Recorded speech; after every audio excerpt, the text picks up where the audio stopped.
Hello friends, welcome to Daily Fresh Recipes. நம்ம இன்னைக்கு பீர்க்கங்காய் கூட்டு செஞ்ச பிறகு பீர்க்கங்காய் ரிட்ஜ் கார்டு சொல்லுவாங்க இல்லைங்களா, அதில் வந்து நம்ம கூட்டு செய்வோம் எப்போவுமே. அது செஞ்ச பிறகு தோல் வச்சு நம்ம சட்னி செய்யலாம். எப்படின்னு பார்ப்போம். ஒரு பேன் வச்சுட்டு 2 ஸ்பூன் ஆயில் ஆட் பண்ணிக்கோங்க. எண்ணெய் நல்லா காஞ்ச பிறகு 2 ஸ்பூன் உளுத்தம்பருப்பு சேர்த்துக்கோங்க. உளுத்தம்பருப்பு நல்லா வந்து கலர் சேஞ்ச் ஆகி வரணும். ஸ்லோ ஃப்ளேமில் வச்சுட்டு வறுத்துட்டே வாங்க. நல்லா வறுப்பட்ட உடனே நான் வந்து இன்றைக்கி 3 காஞ்ச மிளகாய் சேர்த்துக்கிறேன். உங்களுக்கு எவ்வளோ காரம் வேணுமோ நீங்கள் அதுக்கு ஏற்ற மாதிரி சேர்த்துக்கலாம். காஞ்ச மிளகாய் சேர்த்துட்டு நல்லா வதக்கிட்டே வாங்க. காஞ்ச மிளகாய் முன்னாடியே சேர்த்திங்க அப்படின்னா கொஞ்சம் கருகிடும். அதுக்காக கொஞ்சம் கலர் சேஞ்ச் ஆன பிறகு, உளுத்தம்பருப்பு கலர் சேஞ்ச் ஆன பிறகு காஞ்ச மிளகாய் சேர்த்துக்கோங்க. ஓகே, இப்போ நான் வந்து ஃப்ளேம் ஆஃப் பண்ணிவிட்டு ஒரு பிளேட்டில் வந்து நான் எடுத்து வச்சுக்கிறேன் தனியாக இதை. அதுக்கப்புறமா பீர்க்கங்காய் தோல் இருக்குது இல்லைங்களா, நல்லா வாஷ் பண்ணிக்கோங்க.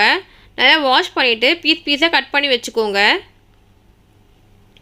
இங்கிலீஷில் ரிட்ஜ் கார்டு சொல்லுவாங்க. அந்த ரிட்ஜ் கார்டை வந்து நல்லா வாஷ் பண்ணிவிட்டு தோல் மட்டும்தான் இது. நான் வந்து காய் வந்து கூட்டு செஞ்சுட்டேன். அதுக்கப்புறமா இந்த தோலில் தான் சட்னி அரைக்கிறேன். இப்போ நான் இந்த மாதிரி அதே பேனில் கொஞ்சமாக எண்ணெய் ஊற்றிட்டு பீஸாக கட் பண்ணி வச்சுக்கோங்க. இந்த பீர்க்கங்காய் தோலை நம்ம வந்து வேஸ்ட் பண்ணாமல் இந்த மாதிரி சட்னி அரைச்சி வச்சோம் அப்படின்னா ரொம்ப ருசியாக இருக்கும். சத்தும் கூட, வேஸ்ட்டே பண்ண வேணாம். நம்ம தோல் கூட நம்ம சாப்பிடலாம். ரொம்ப சத்து இருக்குது இதில். இந்த மாதிரி எண்ணெயில் போட்டு நல்லா வதக்கிட்டே வாங்க. நல்லா சாஃப்டாகி வரும், கலர் சேஞ்ச் ஆகி வரும். இந்த தோல் பச்சை கலரில் இருக்குது இல்லைங்களா, கொஞ்சம் வதங்கின பிறகு நான் காமிக்கிற பாருங்கள், கலர் சேஞ்ச் ஆகி வரும். அது வரைக்கும் நம்ம வதக்கிட்டே வரணும். சரிங்களா? செம்ம டேஸ்டியாக இருக்கும் இந்த சட்னி. உங்களுக்கு செஞ்சு பார்த்தீங்கன்னா உங்களுக்கு தெரியும்.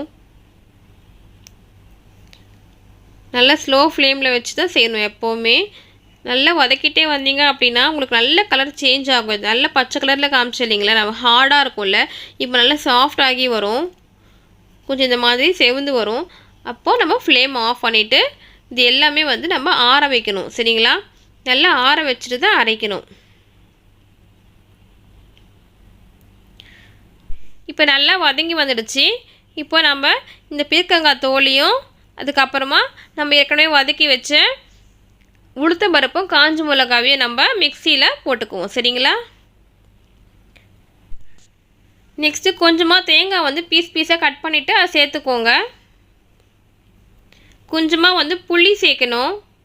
ரொம்ப அதிகமாக வேண்டாம், ஒரே ஒரு சின்ன பீஸ் வந்து புளி சேர்த்துக்கோங்க டேஸ்ட்டுக்காக.